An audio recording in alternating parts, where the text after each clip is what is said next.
We've all heard the meme D4 bad, and after playing the PTR for Season 4, I'm saying D4 is now good.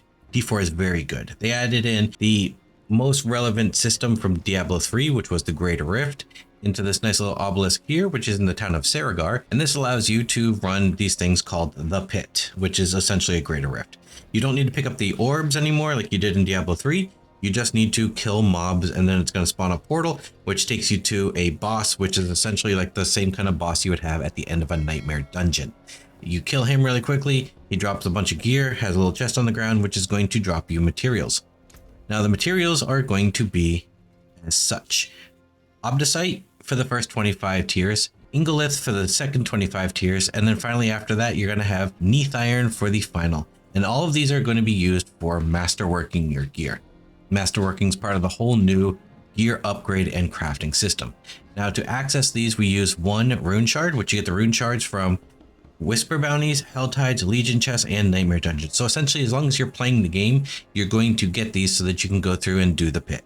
The next part that is really cool is the new itemization and crafting system. Legendary items used to have 4 affixes on them. Now they have 3 affixes on them. And then you're able to craft on 2 additional affixes.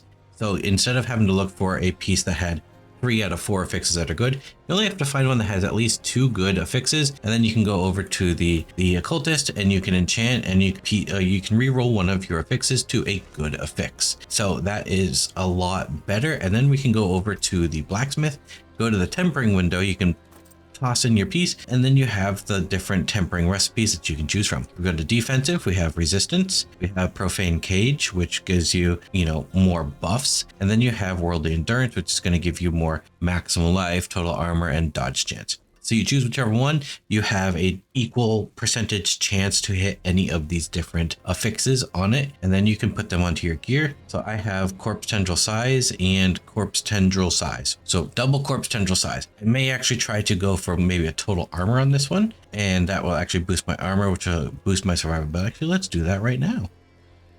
Also, you can see right here, you have a certain amount of temper rerolls. Whenever you down to 0, it'll be like my shield no longer has temper rerolls. If I remove this stuff, I can't put the shield in here because the tempering limit has been reached. Let's go to defensive, go to this, and let's see what we get. We got maximum life. So let's reroll this one again. And this is the new system. This is how much better the system is than just trying to find gear that is perfectly good. So now I got 16.5% armor. Armor just jumped up from 71% to 85%. So I am now in a really, really good tanky spot because of that tempering system. So this is the cool thing that they added in. And also there's the masterwork system, which comes in here.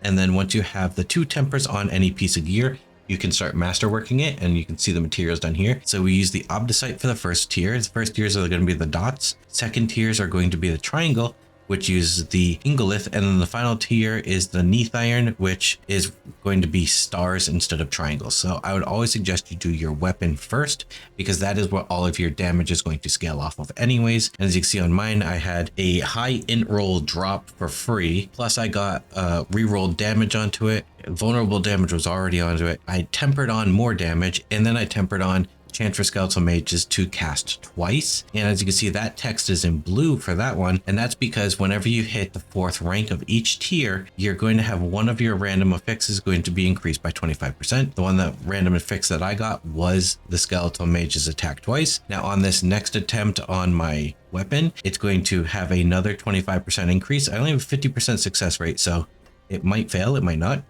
But if it does actually go on, one of the 5 stats will increase by an additional 25%. It can be the skeletal mages a second time. So that's something that you can actually get lucky and double increase one of your affixes. Realistically, either the intelligence or the damage I think would be more beneficial, but we will see what happens whenever I go do the pit a couple more times and get some more materials. The next thing that they did was really cool was the Helltide changes that they made. As you can see right here, we have a threat meter up by our minimap.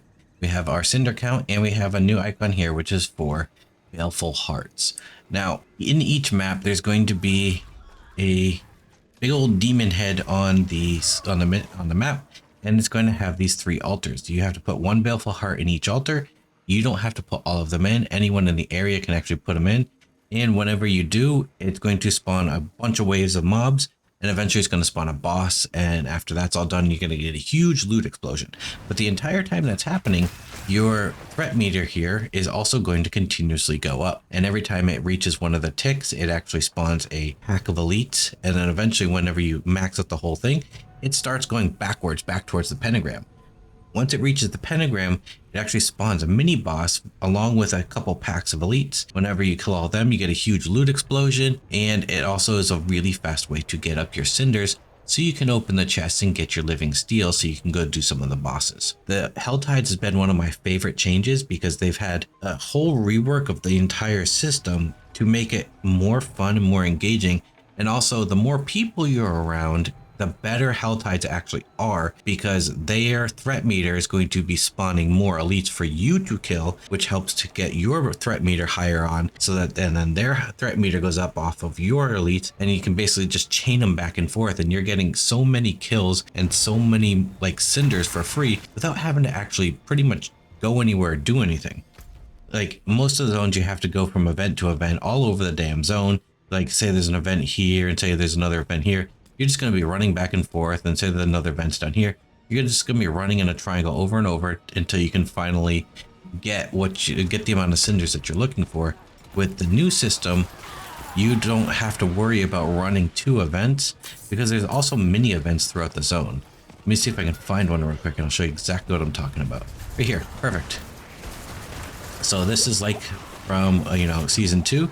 You stand inside the circle and mobs continuously spawn, and you just continuously kill them, and congratulations, that guy's going to stay in the circle. So let me get out so I don't have to worry about maintaining my health. And then that's it. So you're getting free, as you can see, Forgotten Souls, Veiled Crystals, Angel Breath, Cinders galore. Everything is, and your threat meter is also going up like crazy. Everything just kind of like pounds on top of each other with the new Helltide system, instead of having to run from event to event like crazy. This is so much more enjoyable than the current system is in season 3. So definitely give this a look-see whenever you get into season 4, because this is, in my opinion, the way that Helltides always should have been. And there you go. We have finished that one. We're just going to pick up our loot, and I just got 50 cinders for literally existing in that area, and I showed up 3/4 of the way through it. So if I was there from the beginning, I would have gotten so many more cinders. And also, we're about to hit another tier on our thing, on our threat meter. So we're about to keep the health forces grow infuriated, and then we get more of these bosses that spawn. Let's pull them all together and see if we can just melt them all down. Which is also going to be pushing this barbarian's threat meter as well. And then we can come down to events. That event over there is actually kind of slow and boring.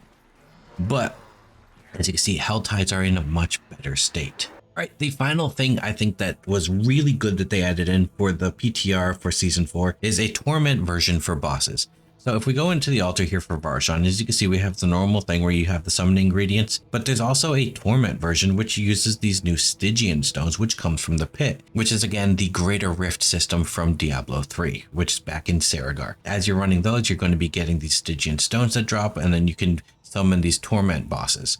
Now, I summoned the Living Steel boss and he was level 200. I could not solo him when he was level 200, and I had suboptimal gear and everything at the time. This is more for group content, so bring your friends, summon your Torment bosses, and have fun blasting some of the hardest content in the game. I think this was a great addition for them to add, because it gives more variety of actually pushing hard content rather than just face rolling bosses like we've gotten in the previous seasons. So I'm really looking forward to Season 4. This is going to be the best state Diablo's been in since Diablo 2. This is, in my opinion, better than what Diablo 3 and the beginning stages of Diablo 4 were combined. I really hope that everybody enjoys this as much as I have, and I hope to see you all in Season 4. Have a nice day. Bye.